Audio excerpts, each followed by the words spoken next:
নমস্কাৰ এই মুহূৰ্তত আহি পৰিছে সন্ধিয়াৰ কেইবাটাও গুৰুত্বপূৰ্ণ খবৰ। আজি হৈছে ২৬ জানুৱাৰী। আজিৰ দিনত অসমৰ মুখ্যমন্ত্ৰী ডক্টৰ হিমন্ত বিশ্ব শৰ্মাই তিনিওটাকৈ বৃহৎ সিদ্ধান্ত গ্ৰহণ কৰিছে। নগৰ অঞ্চলতে পাব অৰুণোদয় আঁচনি আৰু অৰুণোদয় আঁচনি নতুনকৈ আবেদন প্ৰক্ৰিয়া আৰম্ভ হৈ গ'ল। লগতে অসমৰ মুখ্যমন্ত্ৰী ডক্টৰ হিমন্ত বিশ্ব শৰ্মাই আজিৰ দিনত ফেচবুক লাইভ যোগে কেইবাটাও গুৰুত্বপূৰ্ণ সিদ্ধান্ত গ্ৰহণ কৰিছে আৰু অপেক্ষাৰ অন্তত এডিআৰই পৰীক্ষাৰ ফলাফলক লৈ কেইবাটাও গুৰুত্বপূৰ্ণ সিদ্ধান্ত গ্ৰহণ কৰিছে অসমৰ মুখ্যমন্ত্ৰী ডক্টৰ হিমন্ত বিশ্ব শৰ্মাই। চলিত বৰ্ষতে ৰাজ্যবাসীলৈ ৫০,০০০ চৰকাৰী চাকৰি মুখ্যমন্ত্ৰী ডক্টৰ হিমন্ত বিশ্ব শৰ্মাই ঘোষণা কৰিছে। লগতে পিএম কিষাণৰ প্ৰতিজন হিতাধিকাৰীৰ একাউণ্টত অতি শীঘ্ৰেই সোমাবলৈ গৈ আছে ১৯ নম্বৰ কিস্তিৰ টকা। লগতে কেইবাটাও ৰাজনৈতিক খবৰৰ লগতে অৰাজনৈতিক খবৰ যুগুত কৰা হৈছে আজিৰ দিনটোত। গোটেই অসম তথা ভাৰতৰ বিভিন্ন প্ৰান্তৰ পৰা যুগুত হৈছে কেইবাটাও ডাঙৰ খবৰ। এনেবোৰ খবৰ নিতৌ পাই থাকিবলৈ চেনেলটি ছাবস্ক্ৰাইব কৰি ভিডিঅ'ৰ দেখা লাইক কৰিবলৈ নাপাহৰিব। আজিৰ আমাৰ প্ৰথম ৰকমৰ গুৰুত্বপূৰ্ণ খবৰ হৈছে অসমবাসীৰ বাবে এটা ডাঙৰ খবৰ। ২৫ জানুৱাৰীত মুখ্যমন্ত্ৰী ডক্টৰ হিমন্ত বিশ্ব শৰ্মাৰ তিনিটাকৈ বৃহৎ ঘোষণা। শীঘ্ৰে নগৰ অঞ্চলত আৰম্ভ হ'ব অৰুণোদয় আঁচনি। এবাৰ গাঁৱত নহয় নগৰ অঞ্চলত চৰকাৰে আৰম্ভ কৰিব অৰুণোদয় আঁচনিৰ আবেদন প্ৰক্ৰিয়া। যদি আপুনি ভাবিছে আবেদন কৰিব তেনে ক্ষেত্ৰত কৰিব পাৰিব। নতুনকৈ আৰু বহু মহিলাক সামৰি ল'ব এই আঁচনিত। গাঁও অঞ্চলৰ পিছত নগৰ অঞ্চলত আৰম্ভ হ'ব অৰুণোদয় আঁচনি। আৰু যদি আপুনি নগৰ অঞ্চলত বাস কৰি আছে তেন্তে আপোনাৰ বাবে এটা ভাল খবৰ। আপুনি কেনেকুৱাকৈ আবেদন কৰিব, কি কি নথি পত্ৰৰ প্ৰয়োজন হ'ব। মুখ্যমন্ত্ৰী উদ্যমিতা আঁচনিক লৈ অসমৰ মুখ্যমন্ত্ৰী ডক্টৰ হিমন্ত বিশ্ব শৰ্মাই কেইবাটাও গুৰুত্বপূৰ্ণ সিদ্ধান্ত গ্ৰহণ কৰিছে আজিৰ দিনটোত। আৰু ২৫ জানুৱাৰীত অসমৰ মুখ্যমন্ত্ৰী ডক্টৰ হিমন্ত বিশ্ব শৰ্মাই এইকেইটা সিদ্ধান্ত গ্ৰহণ কৰিছে। যদি আপুনি আত্মসহায়ক গোটৰ প্ৰপত্ৰটো জমা দিছে তেন্তে আপোনাৰ বাবে এটা ভাল খবৰ দিলে। ফেব্ৰুৱাৰীতে লাখ লাখ মহিলাৰ একাউণ্টত প্ৰথম কিস্তিৰ ধন সোমাব আপোনাৰ একাউণ্টত। আৰু প্ৰায় ২৮ৰ পৰা ২৯ লাখ মহিলাই লাভ কৰিব আঁচনিৰ প্ৰাৰম্ভিক সুবিধা। কেৱল এয়াই নহয়, ইতিমধ্যে ৩২ লাখ মহিলাক এই আঁচনিৰ বাবে নিৰ্বাচিত কৰা হৈছে। আৰু জিলা সমিতিসমূহে বাছনিভুক্ত মহিলাৰ চূড়ান্ত ৰূপ দিব। হয় বন্ধু বান্ধৱসকল, অতি শীঘ্ৰে মহিলা গোটৰ একাউণ্টত সোমাবলৈ গৈ আছে ১০,০০০ কোটি টকা। যদি আপুনি প্ৰপত্ৰটো ফিল আপ কৰিছে তেন্তে আপোনাৰ বাবে এটা ভাল খবৰ। অতি শীঘ্ৰে যদি আপোনাৰ বেংক একাউণ্টৰ KYC-টো আপডেট কৰিব লগা থাকে অতি শীঘ্ৰে আপডেট কৰি লৈ লওক, কিয়নো যিকোনো সময়ত ফেব্ৰুৱাৰী মাহতে আপোনাৰ একাউণ্টত সোমাই যাব পাৰে ১০,০০০ কোটি টকা। অসমৰ মুখ্যমন্ত্ৰী ডক্টৰ হিমন্ত বিশ্ব শৰ্মাই এতিয়ালৈকে ফাইনেল ডেটটো প্ৰকাশ কৰা নাই। যেতিয়া ফাইনেল ডেটটো প্ৰকাশ কৰিব নিশ্চয় সম্পৰ্কে জানিব পাৰিব এইটো চেনেলৰ জৰিয়তে। আৰু তাৰ বাবে সকলোৱে আগতীয়াকৈ চেনেলটি ছাবস্ক্ৰাইব কৰি ৰাখিব। তাৰপিছত অসমবাসী ৰাজুক জনাইছে আমাৰ পৰৱৰ্তী খুবেই গুৰুত্বপূৰ্ণ খবৰ। লগতে ডাঙৰ খবৰ, অপেক্ষাৰ অন্ত পৰিল, কিয়নো গণৰাজ্য দিৱসৰ প্ৰাকখনত অসমৰ মুখ্যমন্ত্ৰী ডক্টৰ হিমন্ত বিশ্ব শৰ্মাই কেইবাটাও গুৰুত্বপূৰ্ণ সিদ্ধান্ত গ্ৰহণ কৰিছে। শীঘ্ৰে ঘোষণা কৰা হ'ব এডিআৰইৰ ফলাফল। ইতিমধ্যে সম্পন্ন হৈছে নিৰীক্ষণৰ কাম কাজ। ফেব্ৰুৱাৰীৰ শেষৰ সপ্তাহত অথবা মাৰ্চৰ প্ৰথম সপ্তাহতে ঘোষণা হ'ব এডিআৰইৰ ফলাফল। স্বচ্ছতাৰ সৈতে প্ৰকাশ কৰিব পৰীক্ষাৰ ফলাফল। ফেচবুক লাইভ যোগে অসমৰ মুখ্যমন্ত্ৰী ডক্টৰ হিমন্ত বিশ্ব শৰ্মাই কেইবাটাও গুৰুত্বপূৰ্ণ সিদ্ধান্ত গ্ৰহণ কৰিছে। অৱশেষত মন্তব্য কৰিছে অপেক্ষাৰ অন্ত পৰিল আৰু অতি শীঘ্ৰে এডিআৰই পৰীক্ষাৰ্থীৰ বাবে আহিব এটা ভাল খবৰ। আৰু যেতিয়া ডেটটো ফিক্স কৰিব নিশ্চয় সম্পৰ্কে জানিব পাৰিব এইটো চেনেলৰ জৰিয়তে। তাৰপিছত অসমবাসী ৰাজুক জনাইছে আমাৰ পৰৱৰ্তী খুবেই গুৰুত্বপূৰ্ণ খবৰ। লগতে ডাঙৰ খবৰ, চলিত বৰ্ষতে ৫০,০০০ চৰকাৰী চাকৰি দিয়া হ'ব নিযুক্তি। আৰু এয়া অসমৰ মুখ্যমন্ত্ৰী ডক্টৰ হিমন্ত বিশ্ব শৰ্মাই তিনিটাকৈ গুৰুত্বপূৰ্ণ সিদ্ধান্ত গ্ৰহণ কৰিছে। গণৰাজ্য দিৱসৰ পতাকা উত্তোলন কৰি অসমৰ মুখ্যমন্ত্ৰী ডক্টৰ হিমন্ত বিশ্ব শৰ্মাৰ ডাঙৰ মন্তব্য। সম্পূৰ্ণ স্বচ্ছতাৰে ৫০,০০০ নিবনুৱাক পুনৰ চাকৰি প্ৰদানৰ প্ৰতিশ্ৰুতি দিলে মুখ্যমন্ত্ৰীগৰাকী। গণৰাজ্য দিৱসৰ দিনটোতে ৰাজ্যৰ মুখ্যমন্ত্ৰী ডক্টৰ হিমন্ত বিশ্ব শৰ্মাই নিবনুৱালৈ দিলে এটা ভাল খবৰ। আৰু চলিত বৰ্ষতে ৫০,০০০ চৰকাৰী চাকৰি দিয়া হ'ব বুলি এটা ডাঙৰ মন্তব্য কৰিছে। আৰু তাৰ বাবে সকলোৱে প্ৰিপাৰেশ্যন কৰক, কিয়নো যেতিয়া চৰকাৰে ঘোষণা কৰিব নিশ্চয় সম্পূৰ্ণকৈ জানিব পাৰিব।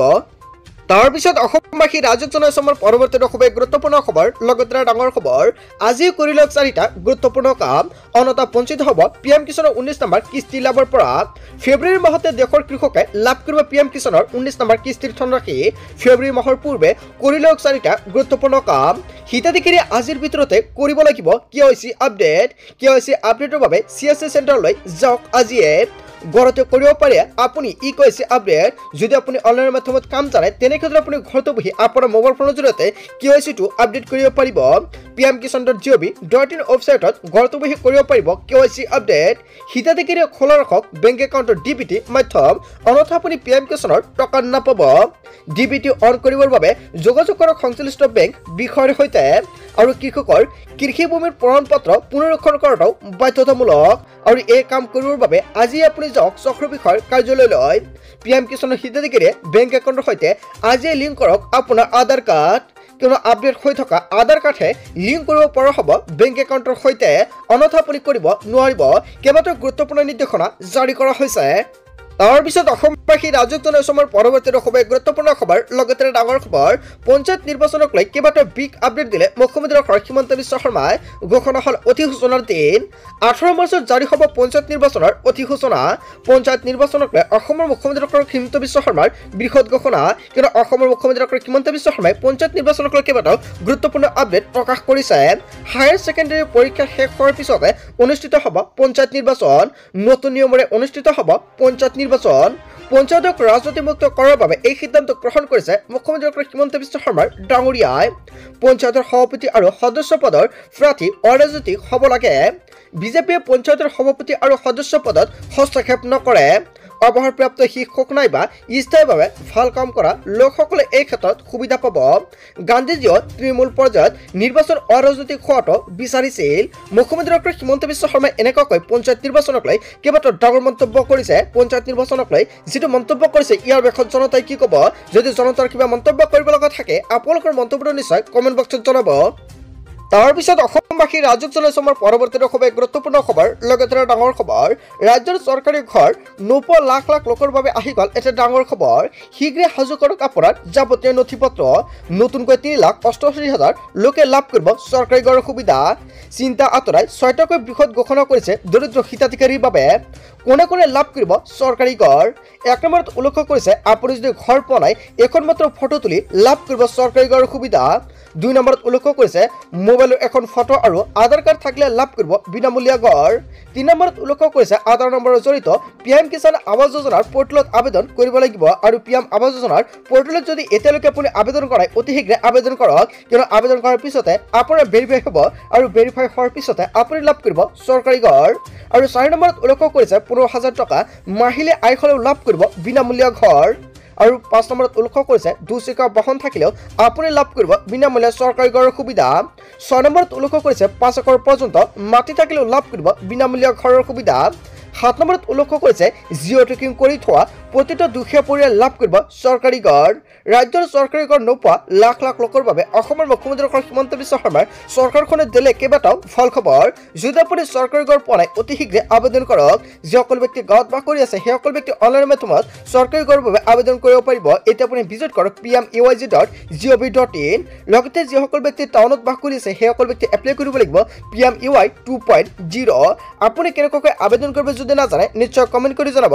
নেক্সট ভিডিঅ'ত সম্পূৰ্ণকৈ ষ্টেপ বাই ষ্টেপ দেখুৱাই দিম। তাৰ পিছত অসমবাসী ৰাজক জনাই অসমৰ পৰৱৰ্তী খুবেই গুৰুত্বপূৰ্ণ খবৰ, লগতে ডাঙৰ খবৰ। ভাল খবৰ আহিল অংগনবাড়ী ৰন্ধন আৰু আশাকৰ্মী সহায়িকাৰ বাবে, কিয়নো শীঘ্ৰে মাননি বৃদ্ধি পাব অংগনবাড়ী ৰন্ধন আশাকৰ্মী সহায়িকাসকলৰ। আৰু মাননি বৃদ্ধিৰ বাবে ৰাজ্যৰ বিত্ত আয়ুক্তৰ নেতৃত্বত গঠন কৰি দিয়া হৈছে কমিটি। কমিটিৰ পৰামৰ্শৰ ভিত্তিত বিত্তীয় বৰ্ষৰ বাজেটত কৰা হ'ব নতুন ঘোষণা। সংবাদ মাধ্যমত অসমৰ মুখ্যমন্ত্ৰী ডক্টৰ হিমন্ত বিশ্ব শৰ্মাই কেইবাটাও গুৰুত্বপূৰ্ণ সিদ্ধান্ত গ্ৰহণ কৰিছে। ভাল খবৰ আহিল অংগনবাড়ী ৰন্ধন আশাকৰ্মী সহায়িকাৰ বাবে। তাৰ পিছত অসমবাসী ৰাজক জনাই অসমৰ পৰৱৰ্তী খুবেই গুৰুত্বপূৰ্ণ খবৰ, লগতে ডাঙৰ খবৰ। সাজু হওক ৰেচন ল'বলৈ, কিয়নো 1 ফেব্ৰুৱাৰীৰ পৰা লাভ কৰিব ৰেচনৰ সামগ্ৰী। ৰেচন কাৰ্ডৰ লাখ লাখ হিতাধিকাৰীৰ বাবে আহি গ'ল এটা ডাঙৰ খবৰ। নতুনকৈ ৰেচন কাৰ্ড পোৱাসকলেও লাভ কৰিব ৰেচন।